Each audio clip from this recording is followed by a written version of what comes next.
Assalamualaikum dan salam sejahtera kepada seluruh supporters Tok Bugis Channel. Apa khabar anda semua?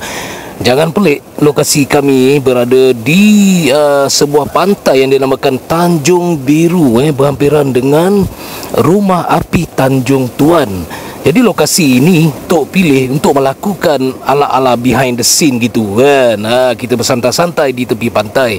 Sekarang ni lautan ni dia tengah surut tepi pantai ni. So kami boleh duduk sini dengan selamatnya tanpa gangguan ombak. Jadi bersama dengan Tok sekarang ni adalah model kesayangan anda yang begitu menggiurkan.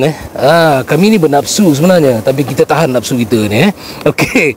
Jadi ini Long Syah dan ini brother Wolf Logan. Yes. Nama YouTube channel beliau Wolf Logan dan kita panggil dia pun brother Wolf. Yang tu dia bukannya apa dia bukannya Wolverine ke apa ke. Itu gelaran. Beliau ni berbangsa Melayu, betul? Berbangsa Melayu. Berbangsa Melayu. Okey. Jangan ingat ini apa kita import daripada Hollywood ke apa Okey.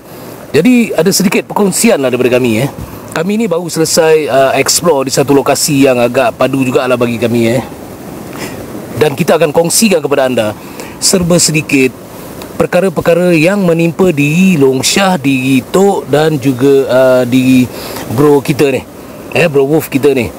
Ada beberapa perkongsian yang seram, ada beberapa perkongsian yang tak masuk akal mungkin.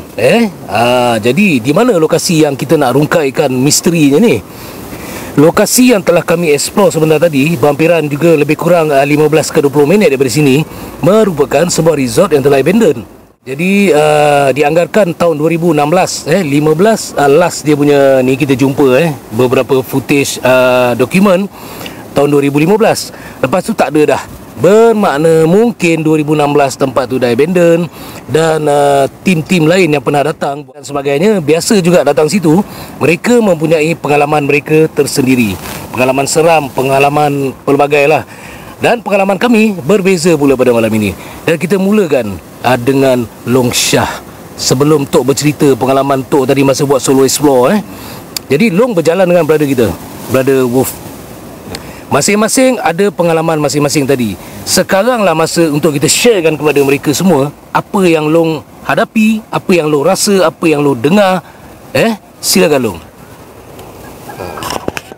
Terima kasih Tuan Pengurusi Majlis. Ada kerusi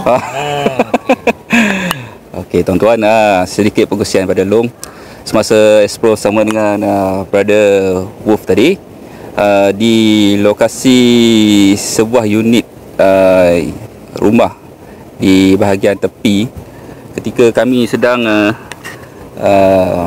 eksplorasi di sana, Long terdengar bunyi seolah-olah ada yang memanggil dan ada yang bercakap. Betul bro? Jadi Long ingatkan Long seorang je yang dengar, tapi brother Wolf kita pun dengar juga perkara yang sama. Seorang lelaki ke perempuan? Dia bercampur tu, ada lelaki, ada yang perempuan.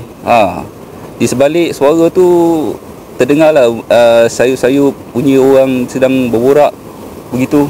Boleh Long describe sikit tak dia cara dia menegur atau dia panggil Long macam mana tu? Hoi ke apa? Ada yang bunyi hoi, ada yang hu. Itulah bunyinya. Jadi Long pun tahulah benda-benda ni, kita just ignore lah, kita buat tugasan kita.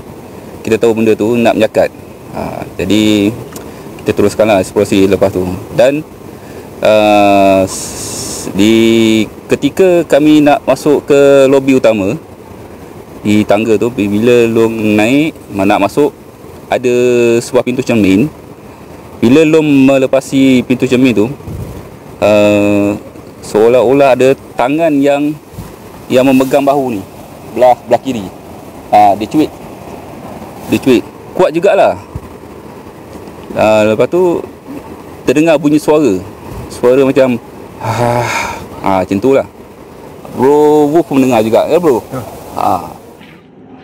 Assalamualaikum.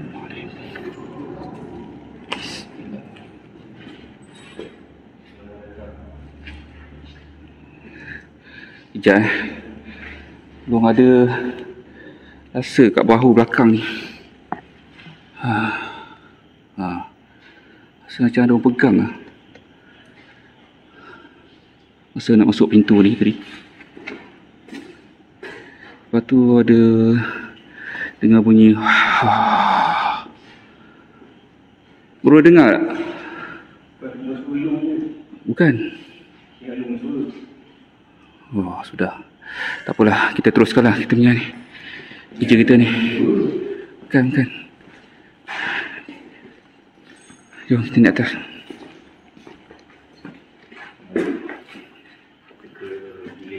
Peace.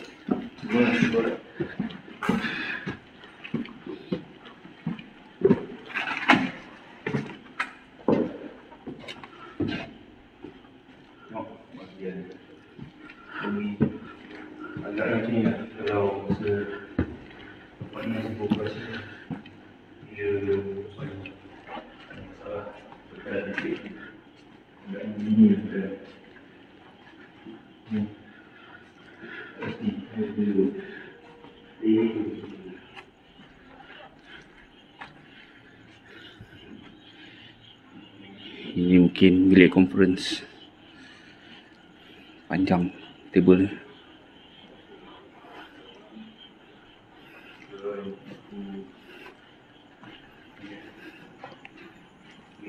Panjang berbentuk seperti. Sekejap. Dengar suara tak?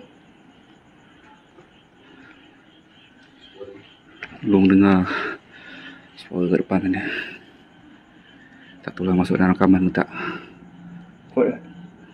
Kuat jugalah.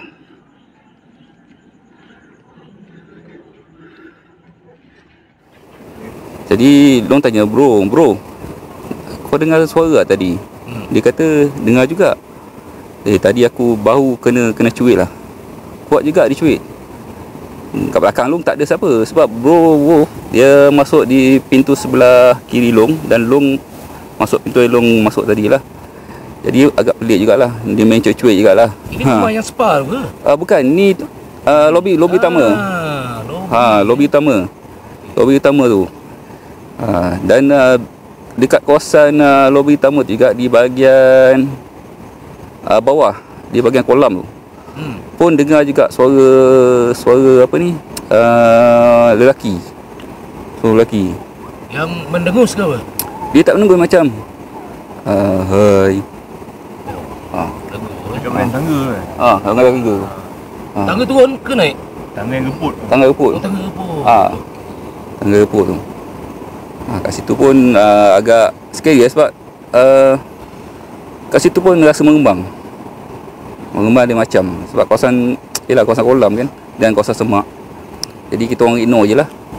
Dan bila dah naik atas tu, nak masuk semula ke bahagian lobi utama tu, dengar bunyi sarakan anjing. Diselang-seling dengan bunyi perempuan. Macam suara Pontianak lah. Ya, macam suara Pontianak. Sekejap. Orang saya tak confident lah lalu sana. Sebab ini kayu kan. Dah lama. Ada air. Yang lagi pun kita berada di atas air ni. Risau reput lah. Tak nak berisiko lah, sebab kita jatuh nanti.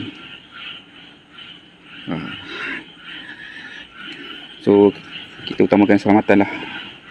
Kita naik ke atas ni.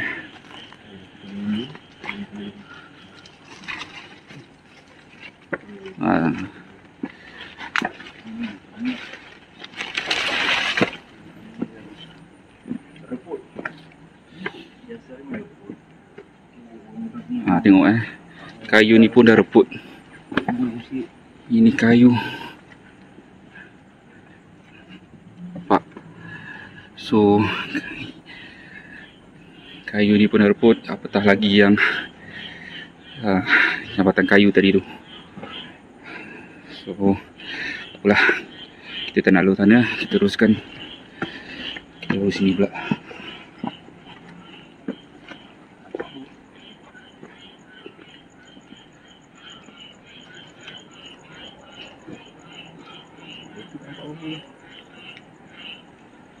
Bawah ni kolam. Itu macam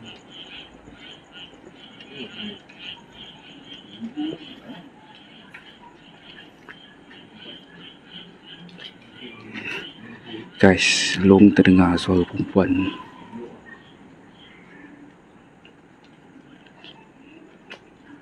So perempuan gelak. Apa itu suara dari pantai. Tapi kawasan sini lu dengar suara perempuan gelak tadi. Baik lubang. Gitulah yang pengalaman yang long hadapi lah ketika eksplorasi tadi. Kena cuit tu sekali. Tempat lain ada? Tak ada. Tapi dia cuit tu 2 kali tu. 2 kali. Seolah macam tu. Cik Di kat belakang. Di bahu kiri belakang. Itulah dia. Perkongsian pengalaman dari Long. Okey.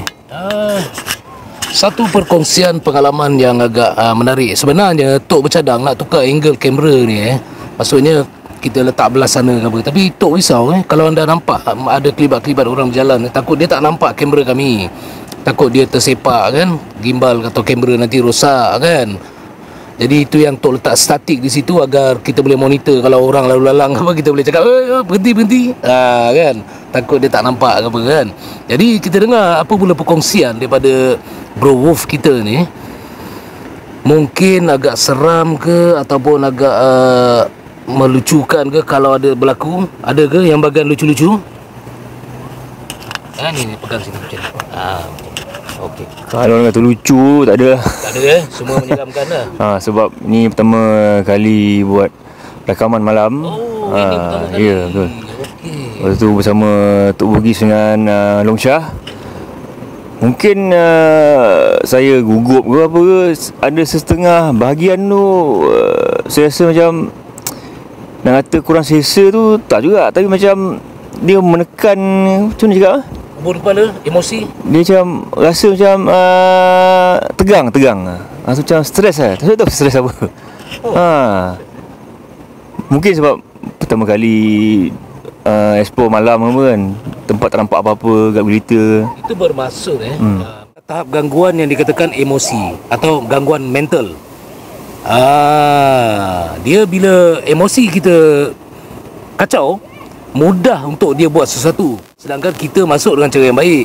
So dia tak ada point lah nak sihir kita untuk apa kan. Kita pun tak ganggu dia, tak ganggu tempat dia dengan perbuatan-perbuatan yang tak senonoh. Kita ikut rule kita kan, elok je. Jadi disebabkan mungkin juga dia tahu bro ni first time, sebelum ni explore siang saja kan. Jadi atas dasar itulah, inilah pengalaman yang bro harus rasa. Dan selepas ini kalau ada lagi keluar explore malam, bro dah tahu dah.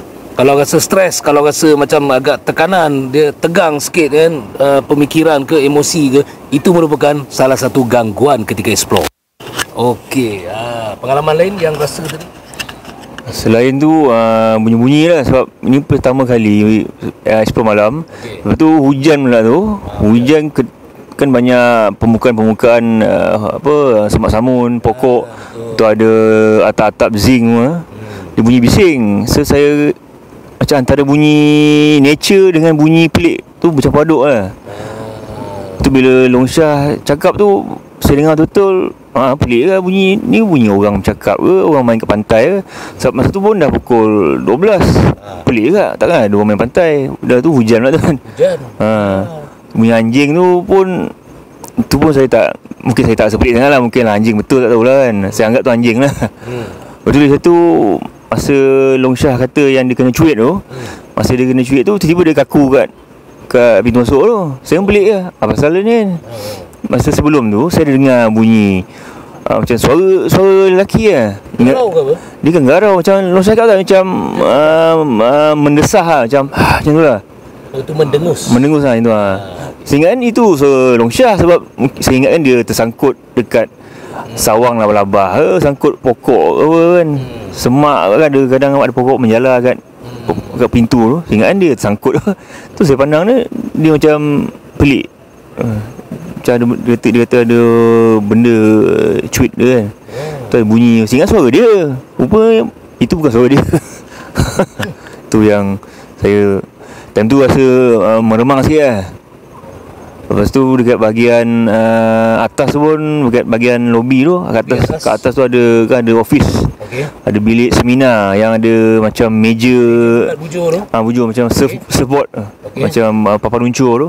Kat area tu pun tak tahu lah, rasa macam ada sesuatu lah. Memang ada. Sekejap lagi tu akan kongsi. Okey.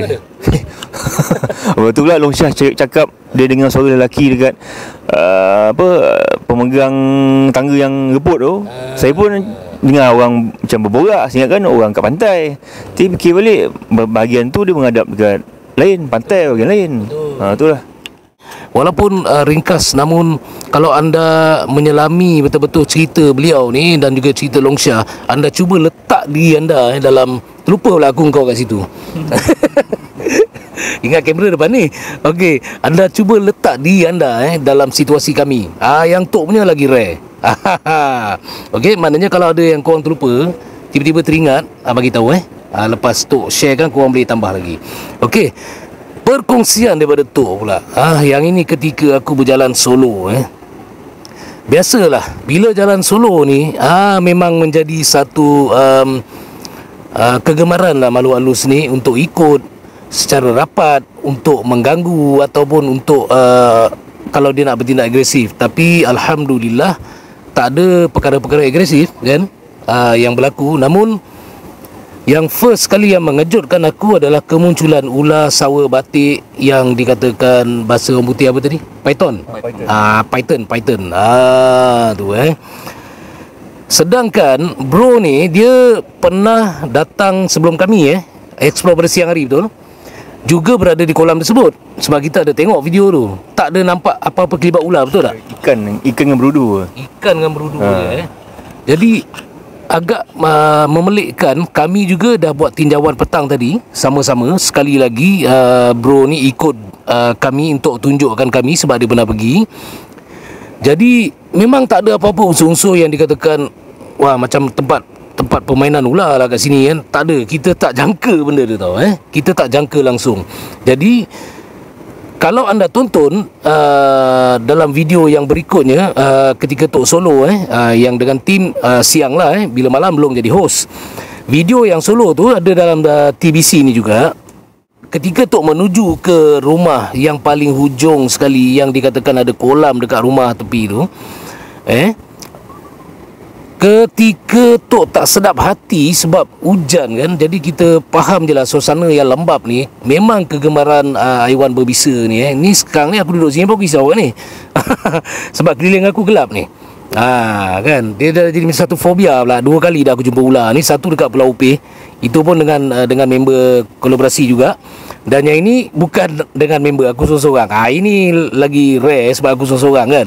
Dia punya emosi tu lain sikit berbanding bila ada kawan Siapa yang pernah terjumpa ular, yang tak biasa dengan ular, tiba-tiba terjumpa seorang diri yang kau tahulah macam mana perasaan. Aku nak describe susah Dia bukan tahap meremang lagi dah.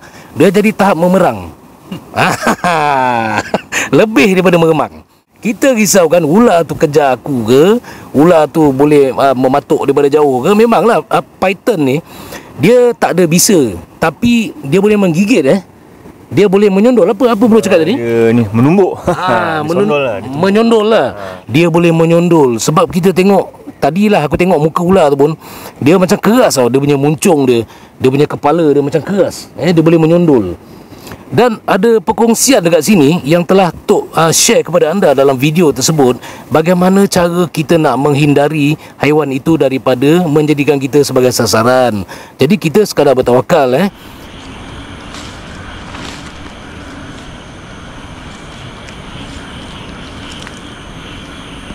Semak yang dah tinggi juga di situ. Bismillah.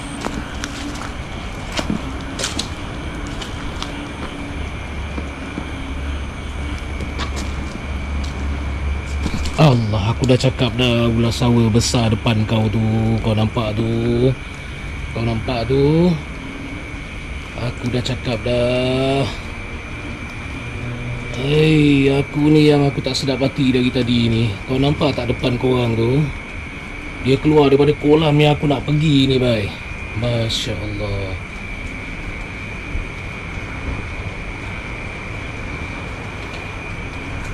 Aku datang dekat. Kalau dia kejar aku lagi, babe. Okay, kalau dia kejar, yang ini Tok Bugis kena lari. Yang ini tak boleh, jangan lari. Bahaya.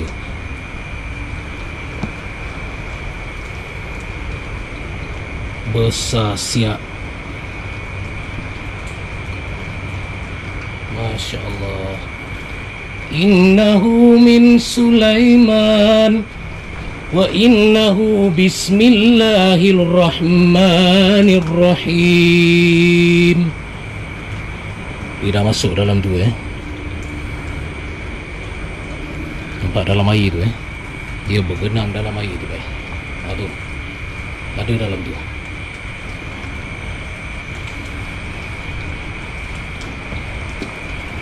Masya Allah,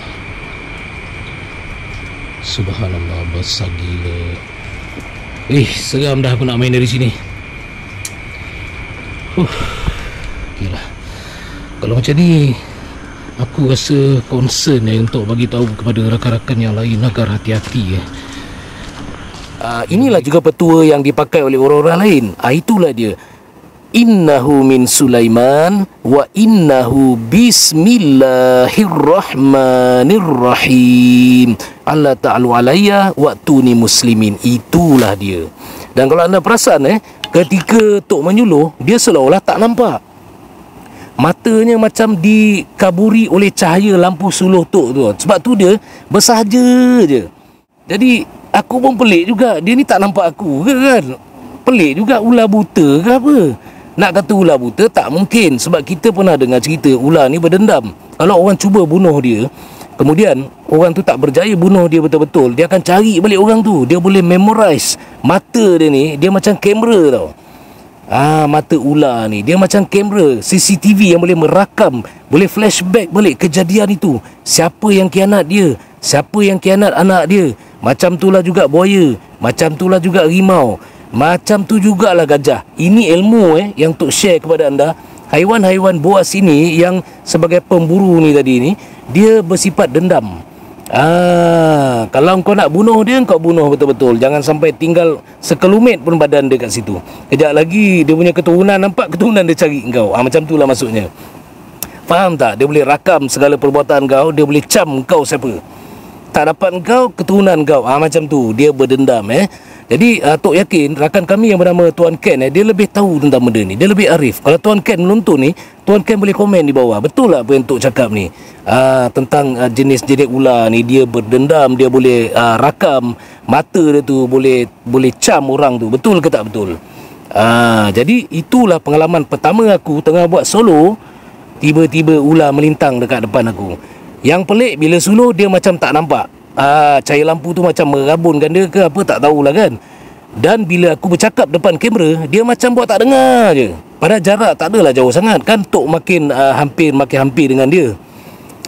Bila Tok baca innahu min Sulaiman dalam nada yang agak tinggi tu maksudnya kuat sedikit dia seolah-olah tersentak. Anda tengok video tadi tu kan, dia tersentak dan dia terus terjun ke dalam air. Itu yang aku pelik tu. Nak kata dia pekak, dia boleh dengar pula. Nak kata dia buta, dia macam boleh nampak pula lepas dia terdengar aku baca tu. Jadi benda ni sangat memelikkan. Itulah first time aku jumpa ular yang bagi feedback lah. Kalau di Pulau Upih dia tak bagi feedback, dia jalan pelan-pelan macam tu, dia masuk lubang. Tapi ini dia betul-betul bagi feedback, terkejut bila mendengar aku baca ayat itu. Jadi korang sama juga. Kalau jumpa haiwan berbisa yang lain, cuba baca ayat tu dengan penuh yakin. Jangan tergopoh-gopoh, baca macam mana aku baca dalam video tadi tu. Cuba tengok dengan bantuan Allah. Ayat tu tak ada kuasa tapi dia ada kelebihan. Itu semua kalamullah. Jadi Allah berkehendak engkau selamat, maka selamatlah engkau. Faham tu? Itulah dia petuanya, bacaan untuk dibaca kalau ada haiwan berbisa. Apa dia? Ayat yang salamun ala Nuhin. Okey. Yang itu bagus pertanyaan Long Syah tu. Kami ada pakai ayat tu ketika kami berada di kawasan hutan. Betul? Tok cakap bila masuk kawasan hutan dengan ini petua juga. Bila masuk kawasan hutan, sebab tadi bukan hutan. Tu apa Long? Lipan ke belum? Depan kau tu. Ular gonggok. Gonggok tak apa. Okey, bila masuk kawasan hutan, anda digalakkan baca ni dulu. Salamun ala Nuhin fil alamin. Itu saja. Tapi kalau kau dengar aku baca tambahan tu, itu aksesori aku. Baca saja. Salamun ala Nuhin fil alamin. Lepas tu kau sambung. Salamun ala Sulaiman fil alamin. Faham Nabi ni dia memberi syafaat kepada kita. Kalau tolong ke apa kan, ni semua Allah Subhanahu Wa Taala. Faham tu. Jangan kita anggap oh ini Nabi tu pun dah wafat, dia nak tolong kau macam mana. Jadi syafaat dia tu yang boleh membantu kita. Jangan salah faham tu ya. Jadi orang yang dah meninggal, Nabi yang telah wafat, ini semua dah di alam lain. Jadi macam mana dia nak menolong kau? Apa yang boleh membantu ni? Nama dia ni dikenali oleh haiwan-haiwan. Nama dia ni dikenali oleh jin-jin, iblis-iblis. Itulah dia. Yang salamun ala Nuhin. Kenapa Nuh bila masuk hutan?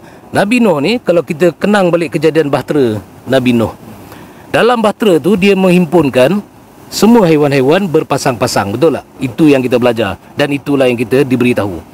Berpasang-pasang bermaksud ada jantan, ada betina. Kalau buaya, okey, buaya jantan, buaya betina. Kalau balik bayar, sama juga, ada jantan, ada betina. Semua ada. Jangan kata babi tak ada. Babi pun ada. Dia tetap haiwan. Tinggal lagi orang Islam tak boleh makan kecuali darurat. Terang jelas Okey.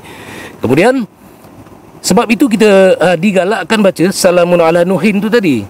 Sebab peristiwa Nabi Nuh tadi menghimpunkan haiwan-haiwan semua bersatu, tak bergaduh pun dalam bahtera tu. Samalah kalau kita pergi satu tempat tu yang dikatakan hutan ni tadi, tentu-tentu ada binatang-binatang buas yang bercampur aduk. Mudah-mudahan bila kita baca salamun ala Nuhin fil alamin, dia dengar, orang ni tahulah, dia tahu tentang sejarah tu tadi. So give some respect. Macam itulah. Mereka tak mengganggu kita lah. Dengan kehendak Allah. Semuanya dengan kehendak rezeki Allah. Tapi terbukti, kita pergi Bukit Berapit tu, ramai yang komen, Tok, tempat tu ular terbang lah, ular kapak terbang. Dia masuk dusun durian, jumpa rimau, bukan kami pandai-pandai tau. Dia kata tempat tu bahaya semua tu. Ada perkampungan bunian. Tempat tu semualah yang kami kedah. Sampai terowong yang keempat. Hutan-hutan belantara kami masuk tu. Anda boleh tonton itu video di Bukit Berapit, terowong Bukit Berapit. Kau tonton lah. Okey, jadi itu petua dia. Nabi Sulaiman ni diberikan kelebihan oleh Allah. Makhluk-makhluk yang bernama jin dan iblis ni tadi tunduk dan patuh kepada dia. Bukanlah dia katakan tunduk patuh di jin iblis ni jadi hamba dia. Tidak. Nabi Sulaiman ni boleh memerintah kelompok bangsa-bangsa jin dan juga iblis ni tadi dengar cakap dia. Kalau dia kata kau tolong naikkan Babylon tu, contoh dulu-dulu yang kata Babylon tu, batu tergantung lah, batu besar lah, silap-silap peminaan piramid pun kerja jin atas izin Allah. Dulu-dululah dia orang guna sihir ke apa ke, bagian Firaun ni dia gunakan bantuan jin. Jadi jin ni telah menggunakan sihir untuk mengangkat batu-batu besar. Bongkar batu tu sangat besar, masuk akal ke manusia boleh angkat? Tu contoh antara contoh. Jadi zaman Nabi Sulaiman, dia conquer ni jin dan iblis ni supaya tidak memberi kemudaratan yang teruk kepada umat-umat dia pada ketika itu. Sebab itu bila jin dan iblis ni dengar je Nabi Sulaiman AS ni, dia agak goyang. Dan dia tengok orang jugalah.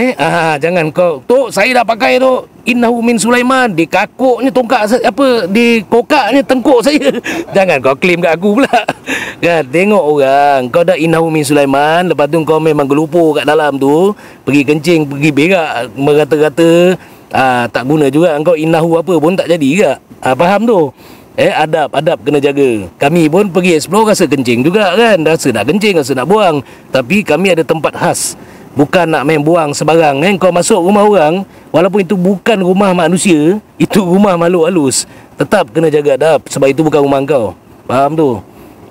Sukakah kita kalau orang datang rumah kita buat suka-suka, saya nak buang air kecil jap, konon-konon dah cakap dah bagus, dia pergi bilik engkau kencing. Bukan bilik air. Sukakah engkau? Macam tu maksud dia. Jadi kesimpulannya, dua ayat ini, innahu min Sulaiman, salamun ala Nuhin dengan salamun ala Sulaiman fil alamin, sesuai anda pakai ketika anda berada di kawasan yang dikatakan berhantu, ataupun kawasan hutan, atau rumah-rumah tinggal ni tadi. Tapi Tok hanya baca salamun ala Sulaiman fil alamin saja bila berada di rumah-rumah kosong ni. Kalau masuk hutan, barulah Tok adakan yang salamun ala Nuhin fil alamin, ikut kesesuaian.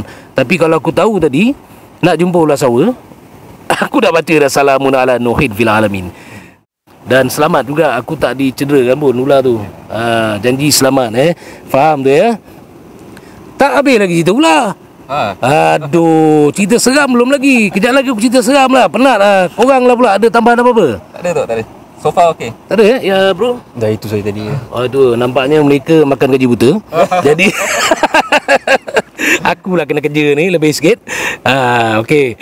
Tentang perkongsian ketika Tok Solo tadi selepas kejadian ular apa yang mereka berdua ni alami, mendengar suara, kena tegur, kena cuit, semua tu aku kena. Tinggal lagi ada yang aku jujur bercakap dalam rakaman, ada yang aku diamkan. Sebab apa? Aku tunggu kalau dia cuit agak kasar lagi, dia tolak aku ke apa ke, baru aku agresif. Agresif tu bermaksud bukan kita nak bergaduh dengan dia, barulah akan keluar daripada mulut aku ni ayat-ayat suci Al-Quran yang boleh memanaskan dia. Faham tu?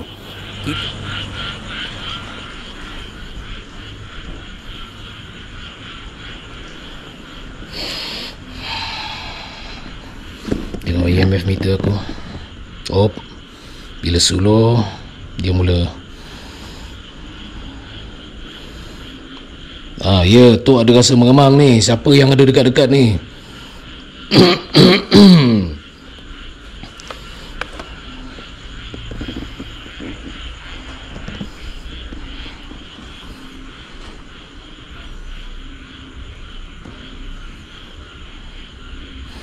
Okey. Tukar lampu hijau. Bismillah.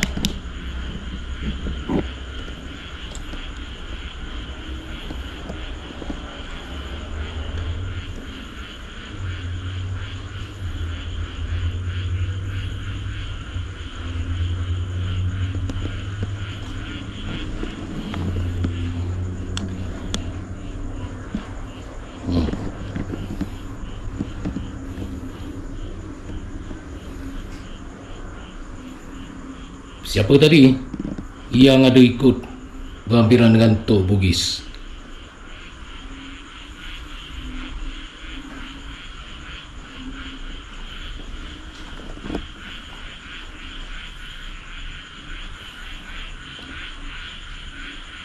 Ini aku tengah mengemang ni. Siapa ni ada dekat-dekat ni?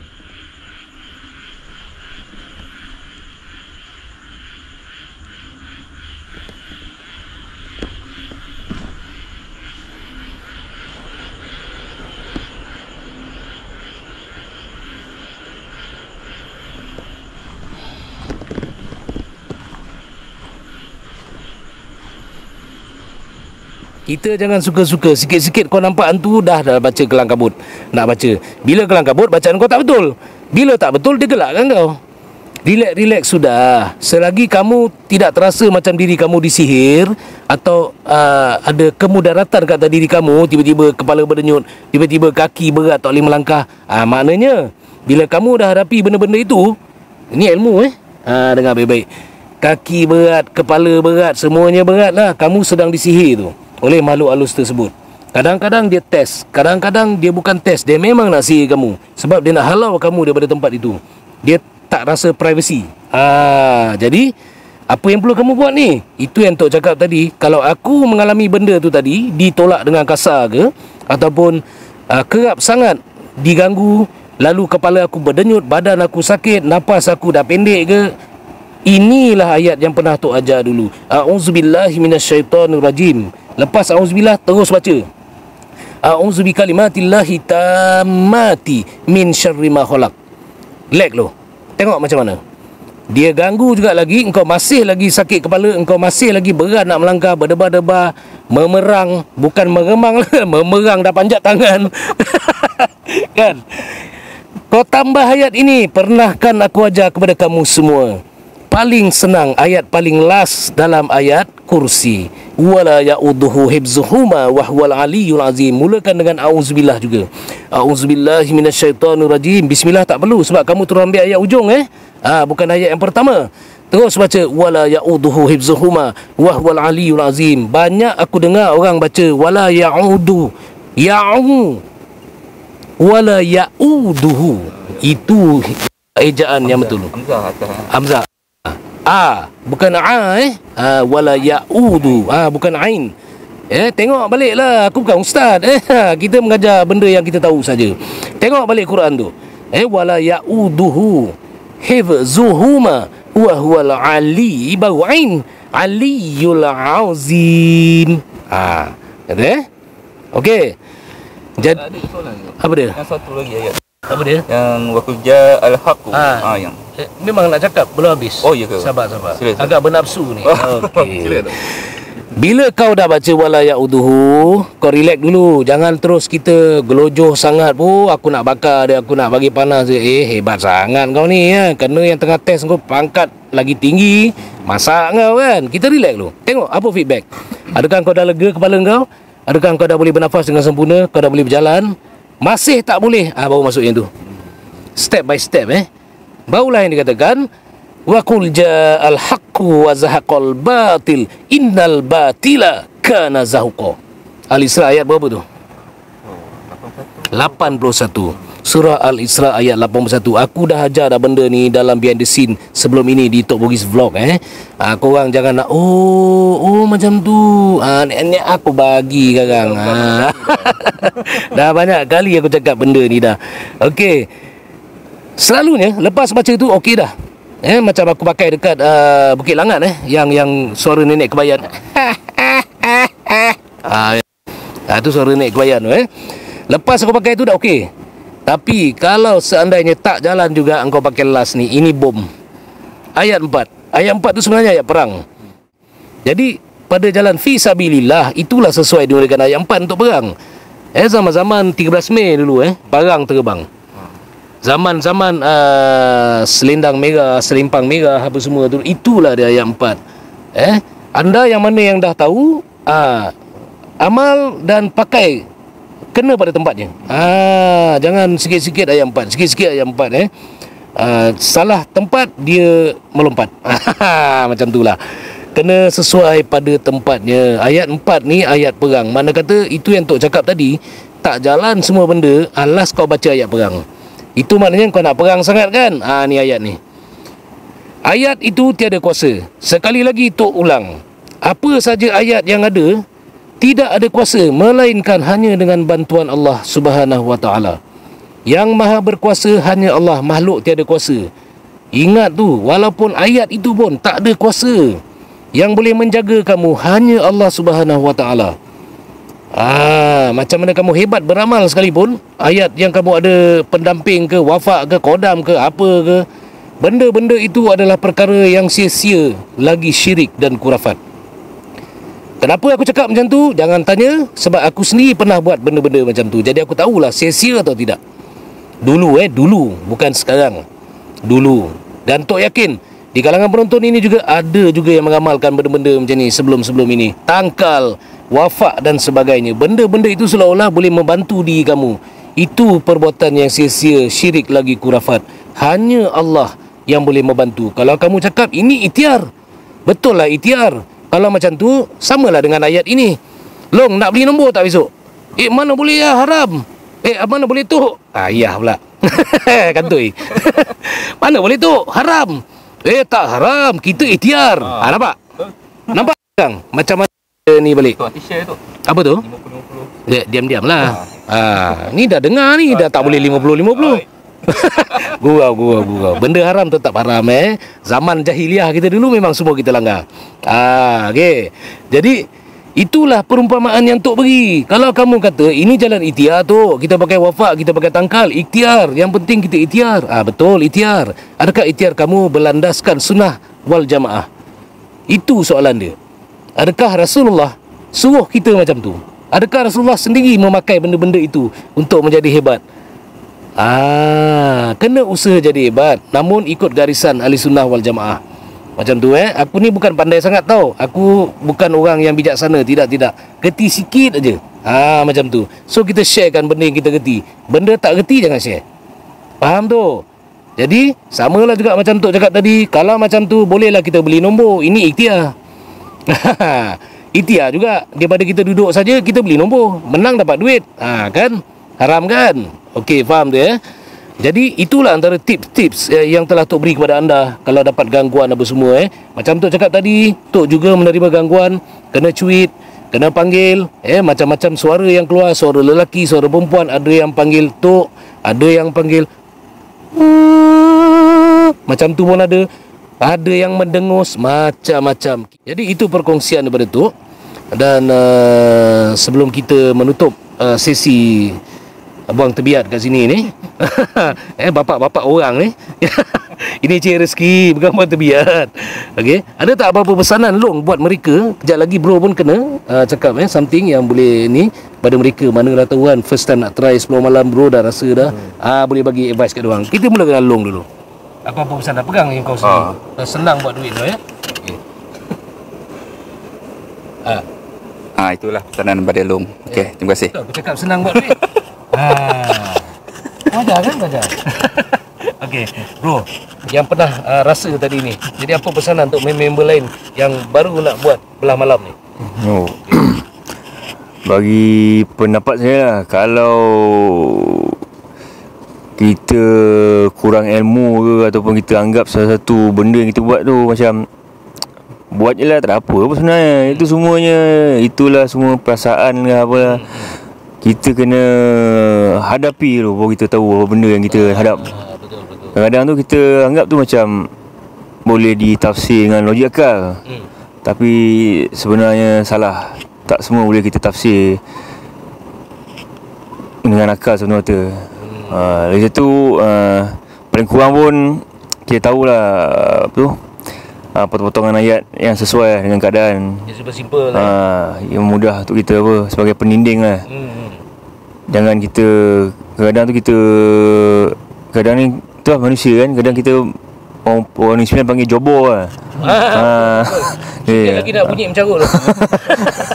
Dia jobor lah, dia ingat dia hebat apa semua kan. Tu dia pun mulalah buat benda-benda pelik dengan makhluk malam sebelah ni kan. Tu bila dah kena tu, tahulah dia nak terkincit ke kan. Terkincit, keluar kau ni 9 lah. Saya rasa itu je lah. Baik. Lagi satu, apa tu, kadang-kadang ni kita anggap macam orang, contoh sebagai saya, dari pandangan seorang urban explorer kan. Sebelum saya buat siang tu kan, sebab saya bukannya ke arah ala-ala mistik, paranormal. Kalau seorang YouTuber tu dipilih untuk pilih ke untuk 100% urban explorer, biarkan dia kan. Jangan kita kadang kita tengok orang tu buat konten setakat singgah rumah kosong, tempat sejarah. Lepas tu dia tanya mana hantu. Dia tanya tak, ni urban explorer. Lain lah betul-betul paranormal. Paranormal. Dia duduk buat uji nyali ke kan, melihat sosok-sosok ganjil. Tu lain cerita kan. Kadang sosok jobor. So kita kena faham lah dia punya konten tu. Betul. Itulah. Brother ni dia spontan kita tak menyediakan apa-apa skrip sebab kita tak nak orang kita makan jadi buta. Okey, jadi memang mereka cakap tu lahir daripada hati mereka sendiri. Maknanya betul apa yang Bro Wolf cakap tadi tu kepada anda yang mungkin tak minat pun tentang nak jadi explorer, tapi anda walaupun tak minat nak jadi macam kami, anda kena tahulah anda menonton selera anda ni yang mana. Kalau anda kata nak menonton ni nak juga nampak hantu, janganlah tonton Urban Explorer. Kami ni Urban Explorer, tapi beza lebih sikit Tok Bugis ni. Ada lebih sikit. Maksudnya kami ni Urban Explorer, Tok Bugis Tok tak cakap Bro Wolf namun Urban Explorer mystical. Sambung sikit. Maksudnya aku belanja korang bukan sekadar benda-benda yang urban ni, yang abandoned apa semua ni. Apa yang ada perkara gaib di sebalik tinggalan itu tadi, aku cuba rungkaikan untuk korang. Faham tak? Kalau nak kata paranormal investigator pun tidak juga. Kalau betul-betul investigate, kita akan lengkap equipment kita, betul tak? Macam Mak Saleh sana tu macam-macam ada kan. Tapi kita alang-alang kita explore. Ini Tok Bugis punya konsep. Kita memang explorer, urban explorer. Alang-alang aku explore tempat yang ada memerang tu, meremang tu. Aku cuba rungkaikan dengan cara aku sendiri. Faham tak? Itulah perbezaan. Kalau kau nak tengok hantu betul-betul, kau pergi tengoklah tu channel yang aku tak nak sebut lah. Kau carilah sendiri. Ada hantu banyak. Itu hantu boleh belai-belai, boleh sikat rambut, boleh ajak mandi. Boleh bawa balik, boleh dokong. Kau pergilah tengok channel lu semua Kalau kau rasa itulah yang original, silakan. Faham tu? Kena pandai beza. Okey. Alright, dengan itu Tok akhiri dengan ucapan terima kasih banyak-banyak kepada Long Syah, kepada bro kita, ya. Terima kasih kepada mereka kerana sudi luang masa. Aku yang ajak ni, aku cakap jom sebelum kita gerak balik rumah masing-masing, lepak lu satu tempat tepi pantai ke apa ke, kita buat behind the scene. Jadi terima kasih lah semoga Allah membalas jasa baik kamu semua. Dan terima kasih juga kepada anda kerana masih setia untuk follow perkembangan kami dan persembahan-persembahan kami seterusnya dalam video-video akan datang. Okey. Dengan ini Tok akhiri dengan ucapan jaga diri baik-baik, sentiasa ingat orang yang tersayang, dan apa yang lagi penting, kalau ada apa-apa jangan lari. Terima kasih menonton.